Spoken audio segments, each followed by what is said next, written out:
Kiran Nadar is one of India's biggest and most important art collectors. She owns over 3,200 works of art. The works include iconic paintings like S.H. Raza's Saurashtra, M.F. Hussein's Ganga, and F.N. Souza's Crucifixion.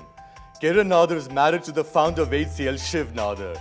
We're very happy to join in a home in Delhi to explore the art around here. You're watching Art Talk. I'm Jujhar Singh. Mrs. Nadar, a very warm welcome to Art Talk. Thank you. You have a very famous collection of art. Well, yes, reasonably well known. You're seen at every big auction. You're bidding and usually winning the showstopper works. I've got a reputation for wanting to get trophy works. So people call me a trophy hunter, which I think is a little unfair, but I do look to get works which reflect the importance in my collection. You have such a huge collection of work that you've actually started a Kiran Nadar Museum of Art to exhibit and house your works. We'll go over there later, but first, what is the first big significant work you bought? Well, my collection started once we were going to move into our home, the home that we are sitting in today and doing this interview. So I was looking for art for the walls for the home, and that's how I started collecting. And the first major work, there were three major works that I picked up. The first one was Runners by Rameshwar Bruta, which is in the show at Saket in the Bruta retrospective. It's in your museum right now. It's in the museum right now. The second work is a work which is right here in this room, Hussein's Mahabharat. The one we are sitting in front of. The one we are sitting in front of. And the third work is Manjit Bawa's Our World, which is behind me here. I hear there's an interesting story behind your acquisition of Rameshwar Bruta's Runners. Yes, actually it's quite interesting. When you have a look at the work, you will realize it's a graphic male nude. And my daughter was quite young those days. And my mother-in-law used to live with us. So when I showed Shiv the image, he was quite horrified, and he said to me, "You can't be serious. You can't be wanting to put a male nude in the house." So I said, "Well, I've already told the artist I'm going to get it. So we'll have to go and, back out on it. We'll have to go and meet him and make an apology." So we drove there, and we went up to the studio, and he took one look at the work, and he said, "No, you're right. We have to have it." And I realized that art can really move mountains, because he was so adamant before we went there. But yeah, so that's how we got that painting. Let's look at this Rameshwar Bruta work, Runners, made in 1982. As you said, it's in your museum right now, but it's a prime example of his fascination with the male body. Yeah, he does. Very few artists explore the male body with the sensitivity which Rameshwar uses. What's interesting is that you see over there this heroic man, and then you see a carcass next to it, right. His carcass. Yeah, he shows that his analogy is that at the end of the day, we're all bones and flesh left. That's what happens to man. He spends his whole life running, and at the end of the day, he's left as a carcass. So it shows the vulnerability of human beings. The vulnerability of human beings, yeah. Your love of art began with Rameshwar Bruta, but it was developed when you met M.F. Hussain. What happened over there? Well, Hussain Saab came to the site, and he saw the spaces, and he said he would... He came here. He came to here this home. to this home. And we were still in the final stages of construction. And he said, "I'll paint 2 canvases for you, and you can decide to take any one of them." And so he painted Mahabharat and one of Mother's. This is the Mahabharat, this is the painted Mahabharat, in 1989-90. Yeah. What do you think of his depiction of the Mahabharat? I think it's very strong. It's a very strong depiction, and he's got all the elements of the Mahabharat. But when Hussain painted this, he painted another canvas, Mother's, which is not here, which is now in storage. We decided that we would buy both the paintings. You've in fact got another painting by Hussain. It's in your corridor. It's called Ganga 1970. Now, you obviously interacted with M.F. Hussain very closely. Besides being quirky, what else was he like? He had a great mind, and one wouldn't imagine the age that he was. He had the curiosity of a child. He was he loved Chinese food. He loved cars. He had some really strange things that he really enjoyed. Last time I met him was in London. He took me for lunch. He had a black Rolls Royce, and he used to drive around with his paintbrush, and we went and had Chinese food. He was a phenomenal person. Mrs. Nadar, what does art mean for you? What does art do for you? Art is, for me, I enjoy art. I enjoy discovering different facets of what an artist is showing in his work and relating to the art and discovering various aspects of what has been shown. Sometimes what an artist has tried to say and what you get out of a painting aren't necessarily the same. But that in itself is an interesting dialogue that develops. And I think I suppose it's equally valid to bring out your own meanings from a work of art. Absolutely. I think it's very important to be able to translate what you get out of it, not necessarily what the artist was trying to paraphrase.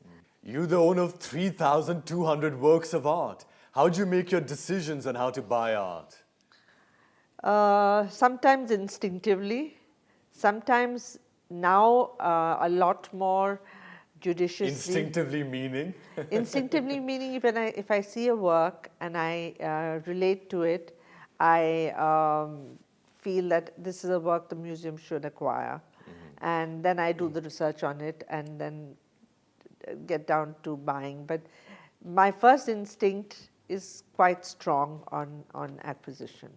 Mrs. Nadar, most of your collection consists of Indian art. Why is it that you virtually ignored foreign artists? There has to be a focal point to a collection. It would be impossible for me to explore world art as a whole. Of course, the costs involved are astronomical. That is certainly a constraint. And I don't know enough about Western art. My knowledge rests much more with Indian art than it does with Western art. And even your Indian art collection is really focused a lot on modern and contemporary Indian art. Yes, my Indian art is focused on post Ravi Varma or Ravi Varma onwards. Yeah. So it's really 20th century and into the 21st century. It's basically century. 20th, 21st century. Yeah. And with a concentration on the modern, the progressives. Who are the artists you've collected the most? I think I have probably the largest collection of Souzas, Razas, Hussains, Tayyabs. How many? How many Razas or Souzas or Hussains do you have roughly? I would be having about 20 each, at least. I don't have the exact number, but... Talking about F.N. Souza, you have a beautiful work of his called Goan Landscape. The colors and the lines are so striking in it. His landscapes were very moving. And he was so involved with Goa that the Goan aspect in his paintings is very strong. You're also collecting Raja Ravi Varma's. He was known for painting portraits of rich and royal people. You have an untitled work of his 1890s of a rich, possibly a business family. It's a masterpiece. Yes, actually that painting shows a family sitting, they obviously sat for the painting, it was obviously a commission work, and it was a larger painting which has been partially destroyed. When the painting came to me, it had been folded at the bottom, and the person who sold it cut off the bottom, didn't wait to get it restored, so the bottom of the painting had to be removed, which had been removed, which was a tremendous shame. But the second painting that I have is the other genre that he worked very strongly in were mythological paintings. So it's Shakuntala Patralekan, and it shows Shakuntala in the forest writing a love letter. And he did a lot of mythological works. That's the other thing he did, mythological works, gods and goddesses. Yeah. So, and we also have some calendar images of Lakshmi and Saraswathi, which were made into calendars. So those two images are with Shiv in his office. So, in fact, Shiv as a child they used to pray to the calendar images.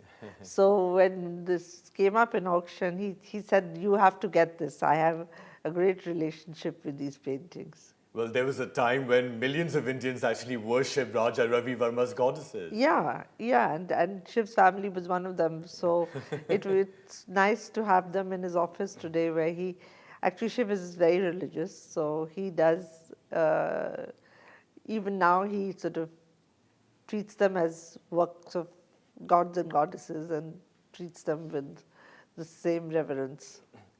But let's go back and talk about that portrait of the rich, possibly business family that we were talking about. Look at some of the elements over there. The jewelry, the way Ravi Varma has painted it. It looks so exquisite and real. I mean, I imagine that, you'd want to own something like that. I would love to. He had a tremendous way with jewelry and textiles. Yeah. And facial expressions. He was par excellence. What he managed to do, getting the golds into the palette and exposing them, the realism that he was able to imbibe into his painting is something to be seen, to be believed. You were just mentioning the textiles. In this particular painting, the fabrics look so rich. And the folds of the saris, look at them. I know, they're quite mind-blowing. I agree. Ravi Varma is one of my favorite painters. Mrs. Nadar, what does your family, your husband Shiv Nadar, your daughter Roshni, think of your passion for art? My husband is very, very supportive in whatever areas that I am involved with. He has been a great support to me. He's not involved with art. He enjoys it. He doesn't share the same passion. He doesn't have the same passion that I have. But he appreciates it. He appreciates it. And he supports you. He supports me. Without his support, I would not be able to do this. Art is an expensive acquisition. So I've heard he monitors your budget, though. Somewhat. But I'm always over budget. You then set up India's first private museum of art, the Kiran Nadar Museum of Art. What was the idea behind that? Well, we started the museum in Noida. We had space in the HCL facility, and I decided I was going to use that space and take the works that I had in storage. I was going to put them out into a space where people could come and have a look, see, and enjoy the works. I had seen museums like MoMA and Whitney and all these museums in New York, which had all been started by private entrepreneurs or collectors who had gone into and put their collections out for the public to see. And the it's much more common in the West. Yeah, and I felt that somebody in India needed to do it. Yeah. I was hoping that a lot more people would follow suit, but unfortunately that hasn't happened. But they're still early days. So you set up a museum in Noida in 2010. You then set up one in Saket in Delhi in 2011. Yeah. And I suppose it gives an opportunity for the public as well as yourself to see your works. Yes. So, and hopefully within the next year we are going to be able to start building a permanent building, a new permanent museum building. Well, why don't we go over to your Saket Museum and have a look at your monumental works over there? I would love to show you around. Let's take a short break now. When we come back, we'll be with Mrs. Nadar in a museum in Delhi. We'll have a look at a collection there, including the superstar of a collection, S.H. Raza's Saurashtra, which Mrs. Nadar bought for 16.4 crore rupees. We'll be right back.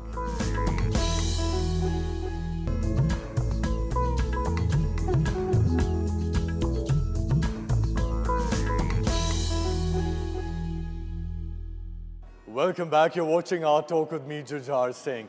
We're with one of India's biggest art collectors, Kiran Nadar. And we're now at the Kiran Nadar Museum of Art in Saket, Delhi. Hello again, Mrs. Nadar. Hi, Jujhar. Look at the grand entrance to your museum. A huge mushroom cloud of stainless steel. Subodh Gupta's work, Line of Control, in 2008. Yes, it's quite a magnificent work of art. Actually, I saw this work at the Tate, Britain, where it was installed, and it was magnificent. Is this one piece or are there multiple pieces of this? No, there are multiple pieces, and even then it was quite a feat of engineering to get it installed. I mean, he's called the work Line of Control. There's a mushroom cloud. One immediately starts thinking of India-Pakistan tension, Hiroshima, Nagasaki. But what is it that the artist had in mind over here? I think he had the Indo-Pak tension. It also talks about empty bartans, which are sort of symbolic of people who are hungry and in need of food. So all kinds of other Which is why aspects, we need peace at the LOC. Which is why we need peace at the LOC, yeah. But you know, this work weighs 26 tons. How do you maintain it over here at your museum? It's a mammoth task maintaining it. We have biannual maintenance. We get in teams to come and clean it.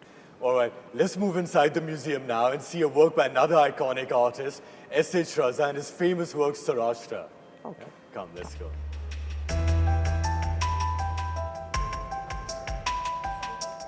Mrs. Nadar, so this is the jewel in your collection.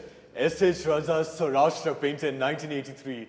You bought it at a Christie's auction in 2011 for 16.4 crore. It was the world record price for Indian art at the time. What made you go all out for this painting? Well, I just thought it was one of his most iconic works. When I saw it in Christie's, I was completely bowled over. And I didn't think I was going to face such a battle to get it, but it turned out to be a battle royal. I had one bidder against me, and who kept driving up the price. Who kept driving up the price. When you look at this work, what do you feel? I feel awestruck. I think he's used his use of color and imagery as it's the abstraction that he's got in the painting is completely mind-blowing. I think it's a phenomenal work of Raza's. And I must tell you an anecdote. When we first showed the painting at the museum, Raza Sahab came for the opening. And he came with his assistant, and he asked the assistant, "Ye hai wo Saurashtra?" And so he said, "Haan." Then he stood in front of the painting and he folded his hands. He bowed to the painting. It was so moving. It was really a very moving gesture. But this painting is also important because it was made in 1983 when we can see he was moving toward his signature style. 5 colors, 5 different kinds of shapes representing the 5 elements. Yeah, this is between his complete, from pure abstraction to the later period where he went into geometrics much stronger. Yeah. So this is in sort of in between phase. You can see this is the sort of gradual movement toward that signature style. To getting to where he finally got to. Mr. Nadar, let's check out one more work you have over in the museum.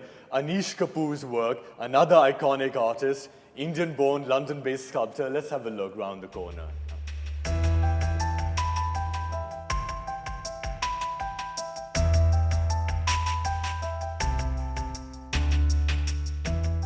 Mrs. Nadar, Anish Kapoor is known for his large monumental works in public spaces. This is, on the other hand, a very small but very interesting work. What is this? It's called In Mind, and I think it basically is his depiction of what the brain would be in an enclosed space. I think thought process, ideation. This is the way I view it. I don't really know what the artist had in mind when he was doing the work. Well, I suppose it could be like that. I mean, the bubbles are the thoughts, they come and go. The ideation of the human being. It's beautiful, and also what I like about it is that it's superbly executed. Anish is a master of execution. All his works that he does are really perfectly finished, and we have another dish of Anish Kapoor's in our collection, and that is also phenomenal work. Mrs. Nadar, there's so much more to see over here, but I think we'll leave it for another time. Finally, what is the next step in your prolific journey as an art collector? Well, we would like to build a permanent museum building which can house the collection. I find that there's been no really iconic architecture within Delhi, maybe apart from the Baha'i temple or the Akshardham. I think we need to build an architecture. Since independence. Since independence, yes, of course. Otherwise, Delhi had a huge amount of Lutyens Delhi. We need to build an iconic museum which will house the collection. A museum is not just made up of the art, it's also the building, and we would like to build something which will become a destination for people within Delhi and people who visit Delhi. An architectural marvel. Yes, that's what we plan. Mrs. Nadar, this is absolutely fascinating. It's been wonderful looking at your art collection, first in your home and then in the museum over here. All good wishes. Thank you very much for joining us on Art Tour. Thank you very much. Thank you.